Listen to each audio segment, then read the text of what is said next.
விதியை திருத்தி எழுதும் சுவாமி மலை. முருகனின் 4ஆம் படை வீடு. இது வஜ்ரவேல் இருக்கும் ஆலயம். மயிலுக்கு பதில் யானை வாகனமாக இருக்கும் ஸ்தலம். தந்தையும் மகனும் ஒரே ஸ்தலத்தில் அருள்பாலிக்கும் ஆலயம். காவேரி கரை புரண்டோடும் தஞ்சையில் திருவலஞ்சுழி விநாயகர் ஆலயம் அருகே வயல்வெளி ஒட்டி இருக்கும் ஒரு அழகான மாடக் கோயில். ஒருவரின் விதியை திருத்தி எழுதும் முருகன் இருக்கும் ஆலயம்.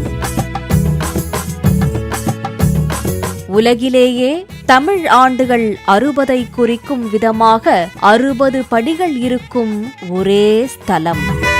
கருணை கடலே கந்தா போற்றி என்ற பலகை தூரத்திலிருந்தே மிக அழகாக காட்சி தருகிறது. அடிவாரத்தில் இருந்து பார்த்தால் மலை மீது ஆலயம் இருப்பது போல தெரிந்தாலும் உண்மையில் இது ஒரு செயற்கை மலையாகும். அதாவது கல்லால் கட்டப்பட்ட கட்டுமலை கோயிலாகும்.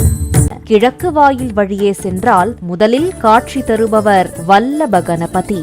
அதே சமயம் தெற்கு வாயிலில்தான் ராஜகோபுரம் உள்ளது. தெற்கு வாயில் முன் இருக்கும் ஆலய முகப்பில் முருகன் ஆண்டி கோலத்தில் அருள் பாலிக்கும் சிற்பமும், கையிலையில் ஞானப்பழத்திற்காக ஈசனை கோபித்துக் கொண்ட சிற்பமும் உள்ளது.